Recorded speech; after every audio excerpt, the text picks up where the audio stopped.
이것이 손흥민이 홀란드나 살라보다 더 위대한 선수인 이유다. 소니는 벌써 리그에서 11골을 돌파했고 이 모든 것이 토트넘 같은 상대적 약체팀에 머물면서 기록한 업적이다. 리버풀은 최근 주춤하고 있고 맨시티는 다른 대회를 병행하며 지쳐가고 있다. 손흥민의 프리미어 리그 두 번째 득점왕이 다가오고 있는 중이다. 12월 24일 한국 시간으로 크리스마스 이브가 시작되는 시간에 토트넘의 홈구장에서 에버튼과의 프리미어 리그 18라운드 경기가 열렸습니다. 토트넘은 최근 뉴캐슬과 노팅엄을 차례대로 격파하면서 기세를 탔고 무엇보다 히샬리송과 손흥민의 듀오가 콤비 플레이가 날이 갈수록 더욱 빛이 나고 있는데요. 이 와중에 에버튼 같은 상대를 만난 건 현 토트넘의 전력을 제대로 시험해볼 수 있는 기회였습니다. 에버튼은 비록 현재 리그 순위는 강등권에 박혀있지만 이는 최근 에버튼이 재정 징계로 인해 승점 10점 삭감을 받았기 때문이돼요. 오히려 이 징계 이후로 에버튼은 더욱 내부적으로 똘똘 뭉쳐 강력한 집중력을 매 경기 발휘하고 있고 최근 리그에서는 무려 4연승을 기록했을 정도로 절대로 저평가할 수가 없는 팀입니다. 만약 승점 삭감이 없었더라면 에버튼의 순위는 9위까지 올라갈 수도 있었고 이는 최근 이적 시장에서 수조원을 쓴 첼시보다도 높은 순위인데요. 토트넘은 에버튼을 꺾음으로써 왜 자신들이 아직도 우승 경쟁팀인지를 입증해야만 했고 포스테코글루 감독은 이번 경기에서도 최선의 정예 멤버들을 전부 선발 라인업에 올렸습니다. 다시 한번 4-2-3-1 포메이션에 후방 라인은 비카리오, 포로, 로메로, 데이비스 로얄, 미드필더는 스킵과 사르, 공격진에는 손흥민과 쿨로셉스키 그리고 히샬리송이었습니다. 최근 히샬리송이 중앙에서 좋은 모습을 보여주면서 손흥민은 다시 자신의 최적의 포지션인 측면을 이동할 수 있었고 최근 프리미어 리그의 수비수들은 손흥민의 양발 드리블을 막느라 혼줄이 단단히 났는데요. 오늘 경기에서도 여전히 손흥민은 왼쪽 윙어로 출전했고 포스텍 감독은 다시 한번 히샬리송과 손흥민의 손샬 콤비가 에버튼 수비진을 잡아먹기를 기대하고 있었습니다. 그러나 1분도 채 되지 않아 토트넘 수비의 핵심인 로메로가 경기장에 주저앉으며 다시 한번 부상의 망령이 토트넘을 덮치나 했던 아찔한 순간이 찾아왔었는데요. 하지만 다행히도 로메로는 몸을 털고 일어났고 후방에서 로메로가 든든히 버텨주면 토트넘은 더 이상 두려울 것이 없었습니다. 에버튼의 공격진은 토트넘의 수비 라인을 뚫는 데 고전했기 때문에 결국 절호의 기회는 토트넘 쪽에 나올 수밖에 없었는데요. 토트넘은 시작부터 강하게 에버튼을 밀어붙였고 결국 이번 시즌 완벽하게 부활한 히샬리송이 다시 한번 선제골을 터뜨렸습니다. 측면으로 날카롭게 빠져들어가는 포로를 향해 사르는 패스를 건너줬고 중앙에 히샬리송을 포착해 땅볼 크로스를 잽싸게 올려줬는데요. 히샬리송은 저돌적으로 침투에 들어가며 이 공을 구석 하단으로 살짝 돌려넣으면 선제골을 기록했고 이로써 히샬리송은 리그에서 3경기 연속 득점이라는 자랑스러운 기록을 쓰게 됐습니다. 그동안 경기장에서 의욕도 없고 자신감도 없어 보였던 히샬리송이었지만 최근의 기록 덕분인지 이제는 완전히 토트넘의 공격을 주도하는 것처럼 보였는데요. 그리고 자신의 절친인 히샬리송이 날아다니자 손흥민도 여기서 가만히 있을 선수가 아니었습니다.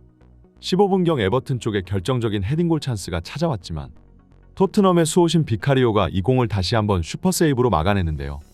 위기를 벗어나자 이번에는 토트넘의 공격이 시작됐고 이철태 축구의 마무리를 장식하는 것은 역시나 손흥민이었습니다. 코너킥 상황에서 토트넘 선수들은 짧게 패스를 돌려 패턴 플레이를 이어나갔고 브레넌 존슨이 강하게 슈팅을 때렸지만 상대 골키퍼는 힘겹게 이 공을 간신히 쳐냈는데요. 그러나 손흥민은 기가 막힌 위치 선정으로 세컨볼이 향하는 곳에 이미 미리 몸을 움직이고 있었고 자신의 눈앞에 공이 떨어지자 이 공을 돌려놓으면서 토트넘의 추가골이자 자신의 리그 11호 골을 기록했습니다. 최근 측면에서 유럽 최고의 영향력을 발휘하고 있는 손흥민답게 오늘 에버튼전은 완전히 손흥민의 동무대나 다름없었는데요.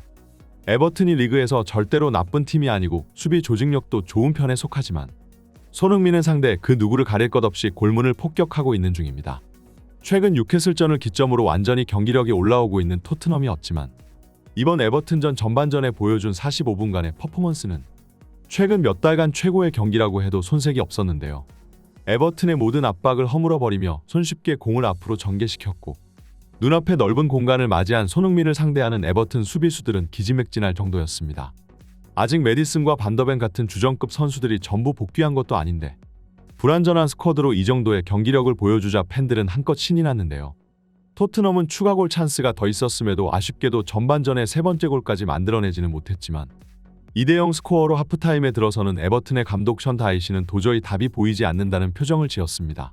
그러나 후반전은 다시 한번 토트넘의 고질적인 문제인 수비 불안이 도졌는데요.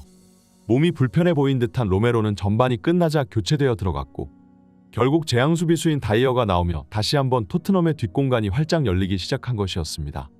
이 와중에 비카리오가 신들린 선방으로 어떻게든 위기를 수차례 모면했으나 결국 82분 추격골을 허용하면서 토트넘은 긴장할 수밖에 없는데요. 그러나 역시 토트넘의 수호신인 비카리오는 동점골까지는 절대 허용하지 않았고 이번 경기에서도 선방쇼를 다시 펼치면서 결국 토트넘의 승리를 지켜내는데 성공했습니다. 이렇게 에버튼과의 경기는 토트넘의 승리로 막을 내렸고 이로써 토트넘은 최근 3경기 연속 승리라는 좋은 기록을 계속 이어나갈 수 있게 되었는데요. 최근 토트넘의 기세는 흡사 시즌 초 리그를 지배하며 9경기 무패 행진을 이어가던 그때의 모습을 다시 보는 듯하였고 무엇보다 아직 부상 선수들이 전부 복귀하지 않았기 때문에 풀스쿼드 상태가 아니었음에도 이런 경기력을 보여줬다는 것이 더 주목받아야 할 점입니다. 그리고 토트넘은 승점 3점을 가져오며 리그 4위에 안착했고 이제 맨시티보다도 더 높은 순위에 있는 거인데요. 물론 맨시티는 클럽 월드컵 출전을 위해 잠시 잉글랜드를 떠나 한 경기를 덜 뛰고 있는 상태이지만 이제 맨시티는 전 대회를 병행하며 체력적으로 지쳐가는 와중에 토트넘은 이제 선수들의 몸 상태가 전부 완전히 충전된 듯이 보였습니다. 이제 토트넘은 29일 브라이튼을 상대하러 원정기를 떠나게 되는데요. 이번 에버튼전 골로 다시 한번 득점왕을 정조준하고 있는 손흥민이 재차 연속 득점을 기록하면서 득점 선수 자리를 탈환했으면 좋겠습니다. 이번 영상은 여기까지입니다. 지금까지 풋볼 랭킹이었습니다. 좋아요와 구독은 영상 제작에 큰 힘이 됩니다. 감사합니다.